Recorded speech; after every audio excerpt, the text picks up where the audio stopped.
Hello everyone, welcome to my channel. तो आज के वीडियो में हम सीखेंगे about agonist, antagonist and yoke muscles. पहले की जो वीडियोस हैं उसमें हमने सीखा कि एक्स्ट्रा ऑक्यूलर मसल्स का एक्शन क्या होता है। तो अगर आपको रिवीजन चाहिए तो एक बार ज़रूर उन वीडियोस को देखिए और आज के वीडियो से आप उसको कोरिलेट कर पाएंगे। Let's begin. एगोनिस्ट क्या होती है? सिनर्जिस्ट मसल्स होती हैं। सिनर्जिस्ट मतलब सेम आई की सेम डायरेक्शन में देखने वाली मसल्स, है ना। तो सिनर्जिस्ट का पेयर कौन सा है? एक आई के लिए अगर मेरी राइट आई को ऊपर की तरफ देखना है ना, तो ऊपर की तरफ देखने के लिए हमें पता है कि सुपीरियर रेक्टस जो होती है वो एलिवेशन कॉज करती है, और इसके साथ ही आपकी कौन सी दूसरी मसल होती है? इंफीरियर ऑब्लिक, है ना। तो अगर मेरी इस आँख को ऊपर की तरफ देखना है तो सुपीरियर रेक्टस काम करेगी एंड इंफीरियर ऑब्लिक काम करेगी। ऐसे ही अगर इस आई को डिप्रेस करना है तो कौन सी मसल काम करेगी? इंफीरियर रेक्टस और सुपीरियर ऑब्लिक। तो ये जो दो हैं, आपके जो दो पेयर हैं, दीज आर एगोनिस्ट, है ना, सिनर्जिस्ट, सेम आई सेम डायरेक्शन, है ना। तो अभी नेक्स्ट हमारा टॉपिक क्या आया? योक मसल्स। योक मसल्स जो होता है ना, योक मसल्स काफ़ी ज़्यादा क्वेश्चंस पूछे जाते हैं इस पे कि इनका पेयर कौन से हैं, इनका क्या इंपॉर्टेंस है। योक मसल्स क्या होती हैं? कॉन्ट्रालैटरल सिनर्जिस्ट, यानी कि दोनों आंखों से, जैसे हम एक आंख से देख रहे हैं ना, तो एक सिंगल इमेज बने उसके लिए योक मसल्स काम करती हैं, ताकि अगर मेरी आई राइट तरफ जा रही है तो राइट तरफ ही देखेगी, राइट राइट आई, उसके साथ ही लेफ्ट आई भी राइट तरफ मूव करेगी। तो अगर मेरी आई कहीं भी देख रही है तो उसके साथ ही अदर आई का भी मूवमेंट हो रहा होता है। वो क्यों हो रहा है? बिकॉज ऑफ योक मसल्स, है ना। तो योक मसल्स जो है वो टू आईज में सेम डायरेक्शन में काम करने वाली मसल्स को बोलते हैं। हमने सीखा था ना कि वर्जन्स होते हैं, यानी जितने हमारे 9 गेजेस होते हैं वो वर्जन्स हैं, है ना। और इसके अलावा वर्जेंस भी होता है, यानी कि कन्वर्जेंस एंड डाइवर्जेंस। तो एक साथ जो मसल्स काम कर रही होती है एक डायरेक्शन में दिखाने के लिए, वो कहलाती है योक मसल्स। सबसे पहले तो हम सीखेंगे अबाउट डेक्स्ट्रोवर्जन, है ना, सीधा सीधा सीखते हैं पहले। तो राइट गेज में अगर मुझे देखना है तो कौन सी मसल कॉन्ट्रैक्ट करेगी? राइट की लेटरल रेक्टस, है ना। तो राइट की लेटरल रेक्टस कॉन्ट्रैक्ट करेगी, और मेरी जो लेफ्ट साइड है उसको भी तो राइट में देखना है, तो राइट साइड को राइट गेज में अगर देखना है लेफ्ट आई को, कौन सी मसल उसकी कॉन्ट्रैक्ट कर रही है? मीडियल रेक्टस, ठीक है। तो राइट की लेटरल रेक्टस कॉन्ट्रैक्ट कर रही है और लेफ्ट की मीडियल रेक्टस कॉन्ट्रैक्ट कर रही है to look towards the right gaze, that is dextroversion. ऐसे ही लीवोवर्जन होता है ना। लीवोवर्जन मतलब अगर हमको लेफ्ट गेज में देखना है तो लेफ्ट की लेटरल रेक्टस कॉन्ट्रैक्ट कर गई और राइट की कौन सी कॉन्ट्रैक्ट कर रही है? Medial rectus. तो ये जो दो मसल्स हैं, these are yoke muscles, same directions में दिखा रही है लेकिन अपोजिट आई, यानी कि दोनों आंख में एग्जिस्ट कर रही है। ओके, तो डेक्स्ट्रोवर्जन और लीवोवर्जन तो क्लियर है। अब जहाँ से कंफ्यूजन स्टार्ट होता है वो है आपके अदर गेजेस, जैसे कि dextro elevation, dextro depression. Easy है, सिखाती हूँ कैसे, है ना। तो डेक्स्ट्रो एलिवेशन है, अगर, है ना, मेरी आंख अगर ऊपर की तरफ देख रही है तो राइट साइड की कौन सी मसल काम कर रही है? जैसे हमने प्रीवियस वीडियोस में भी सीखा कि अगर कोई आई जो होती है वो एबडक्टेड पोजीशन में है ना, अगर एबडक्शन में काम कर रही होती है तो रेक्टस जो मसल्स होती है उनका मसल एक्सिस जो होता है that becomes parallel to the visual axis of the eye. इसीलिए एबडक्टेड आई में recti are the pure elevators and depressor. तो अब सोचो, जब अगर मैंने डेक्स्ट्रो एलिवेशन में देख रही हूँ मैं, तो मेरी कौन सी मसल काम करेगी? राइट साइड की ऊपर देखती हुई मसल कौन सी है? सुपीरियर रेक्टस, ठीक है। तो राइट साइड की मेरी superior rectus is working for dextro elevation. अब सोचो लेफ्ट आई की कौन सी काम करेगी? लेफ्ट आई की कैसे काम करेगी? लेफ्ट आई मेरी एडक्ट हो रही ना, ऐड हो रही है ना। तो एडक्शन में हमने सीखा था अगर एडक्टेड आई होती है तो ऑब्लिक्स का जो मसल एक्सिस है that is parallel to visual axis, ठीक है। तो अगर कोई भी आई एडक्टेड होगी तो उसमें अगर उसका एलिवेशन और डिप्रेशन हो रहा है उस समय obliques are pure elevator and depressor. तो अब बताओ, अगर मेरी जो राइट साइड की तो हमने सीख ली राइट साइड का डेक्स्ट्रो एलिवेशन में क्या है, right superior rectus.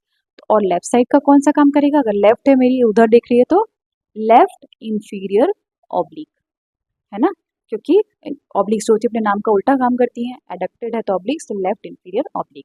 Okay, similarly for your levo elevation, levo elevation में क्या आ रहा है, अब लेफ्ट वाली एबडक्ट हो गई है तो लेफ्ट एबडक्ट है, और एबडक्ट होने के बाद ऊपर की तरफ दिख रही है तो लेफ्ट की सुपीरियर रेक्टस आ जाएगी, और राइट साइड क्या है, एडक्टेड हो गई इस पोजीशन में, फिर ऊपर दिख रही है तो राइट की कौन सी आएगी, इंफीरियर ऑब्लिक।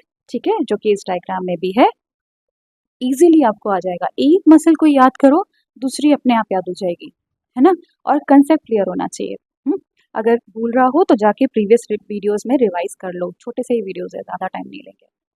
अब हम आगे सीखते हैं अबाउट योर डेक्स्ट्रो डिप्रेशन, है ना। डेक्स्ट्रो डिप्रेशन में क्या होगा, फिर से वही बात है, राइट आई एबडक्टेड पोजीशन में है, एबडक्टेड में है और नीचे देख रही है, रेक्टाई काम कर रही है तो कौन सी होगी, राइट की इंफीरियर रेक्टस, और लेफ्ट की कौन सी काम करी, लेफ्ट भी तो उसी तरफ देख रही है तो लेफ्ट जो है एडक्टेड पोजीशन में है। अगर एडक्टेड पोजीशन में है तो आपकी ऑब्लिक्स काम करती हैं, उल्टा काम करती है, इसीलिए लेफ्ट की सुपीरियर ऑब्लिक।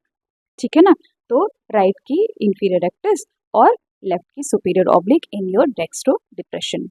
सेम आपका अगर लीवो डिप्रेशन जा रहा है तो लेफ्ट की कौन सी काम करेगी, बताओ, रेक्टस है ना, एबडक्ट हो गई हो तो लेफ्ट की इंफीरियर रेक्टस, और राइट साइड की आपके जो मसल होती है वो कौन सी काम करेगी, जैसे अदर तरीके से हमने काम देखा था, तो राइट साइड की कौन सी काम करेगी, राइट की सुपीरियर ऑब्लिक, नीचे की तरफ देख रही है, उल्टा काम करती है, एडक्टेड है इसीलिए। अब इसका मैं एक ट्रिक बताना चाहती हूँ, क्योंकि भूल जाता है ना, कंसेप्ट याद भी होते हैं तो भी घबराहट में हम भूल जाते हैं एग्जाम में। ट्रिक जो है, it is not applicable for your dextro version and levo version. ये तो सिंपल है, सबको याद रहेगा कि अगर राइट तरफ देखना है तो राइट की लेटरल रेक्टस काम करती है और लेफ्ट की मीडियल रेक्टस काम करेगी, and vice versa for left gauge. ठीक है, अगर अब मान लो भूल गया कि डेक्स्ट्रो एलिवेशन में मुझे याद ही नहीं आ रहा कौन सी मसल काम करती है, लेकिन एक मसल तो एटलीस्ट याद आएगी ना, वो कौन सी याद आएगी, कि सपोज करो कि राइट तरफ मैं देख रही हूँ तो मेरी एबडक्टेड आई है, ऊपर देख रही है तो राइट सुपीरियर रेक्टस तो याद आ रही है, लेकिन मुझे लेफ्ट की याद ही नहीं आ रही है कौन सी मसल है, तो याद नहीं आ रही है तो उसका एक ट्रिक है, क्या है, सबको इन्वर्स कर दो, राइट का लेफ्ट कर दो, ठीक है, सुपीरियर का इंफीरियर कर दो, रेक्टाई का ऑब्लिक कर दो, तो क्या बन गया, लेफ्ट इंफीरियर ऑब्लिक। ठीक है, अब आसान हो गया, सारे के सारे जो 4 गेजेस हैं, dextro elevation, dextro depression, levo elevation, levo depression, इन्हीं 4 में ये ट्रिक काम करेगी, बाकी में नहीं, उसमें कंफ्यूज मत होना, गलत मत करना। तो ये आपका योक मसल्स होती हैं। योक मसल्स के लिए ही कौन सा लॉ है, जो कि है हेरिंग्स लॉ, वो क्या बताता है कि there should be equal and simultaneous innervation to the yoke muscles, है ना। जब भी हम किसी गेज में देख रहे होते हैं तो अगर राइट रेफरल रेक्टस को जितना इनर्वेशन ब्रेन भेज रहा है, जितना सिग्नल्स भेज रहा है, उतना ही लेफ्ट मीडियल रेक्टस को भेजेगा, क्यों, ताकि एक सिंगल बाइनोकुलर विजन जो होता है वो आइस में रहे, है ना, वो ब्रेन को परसेप्शन हो इसका, इसीलिए हेरिंग्स लॉ काम करता है। हेरिंग्स लॉ का काम क्या है, हेरिंग्स लॉ जब हम एप्लीकेशन उसका क्या है कि जब हम कवर एंड कवर टेस्ट होते हैं ना, आगे सीखेंगे वीडियोस में, तो उसमें उसका जो फिक्सेटिंग और नॉन फिक्सेटिंग आई का जो मूवमेंट होते हैं ना, है ना, वो हेरिंग्स लॉ पे डिपेंड करते हैं। ठीक है, एक आई अगर फिक्सेट करेगी तो दूसरी आई नॉन फिक्सिंग हो जाएगी, नॉन फिक्सिंग करेगी तो ये वाली जो अदर आई होगी उसका मूवमेंट हो जाएगा। कैसे होगा आगे के वीडियोस में सीखेंगे। ये इसका एक मतलब इसको इनके एग्जामिनेशन में इम्पोर्टेंस है ना। और इसका एक्सेप्शन क्या है, एक्सेप्शन आता है डिसोसिएटेड वर्टिकल डेविएशन, जो कि है डीवीडी, है ना। वो क्या होता है, वो थोड़ा कॉम्प्लेक्स है आप लोगों के लिए, आगे सीखेंगे तो धीरे धीरे सब इजी हो जाएगा। पर उसमें है क्या चीज़ कि अगर एक आई मूव करती है ना, सपोज करो this eye moves like this, तो other eye will move like this, है ना। अगर ये फिक्सेशन लेगी तो ये आप बाहर की तरफ भाग जाएगी। अगर ऊपर वाली नीचे आ रही है, अगर कोई आई है जो ऊपर की तरफ फिक्स है वो नीचे आ रही है, तो ये वाली आई नीचे चली जाएगी। हेरिंग्स लॉ होता है सेम, उसका जो योक मसल्स होती है ना, उनको इनर्वेशन जाता है टू द अदर आई। अब होता क्या है, जब हम कवर अनकवर टेस्ट करते हैं तो डिसोसिएटेड वर्टिकल डेविएशंस में कोई भी रिफिक्सेटिंग मूवमेंट नहीं होता है in the other I. Complex हो गया ना बस, लेकिन अभी याद कर लो कि इसके नाम में ही है डिसोसिएटेड, मतलब अदर आंख से कोई मतलब नहीं है, वर्टिकल, ठीक है, वर्टिकल डेविएशन होता है। है ना।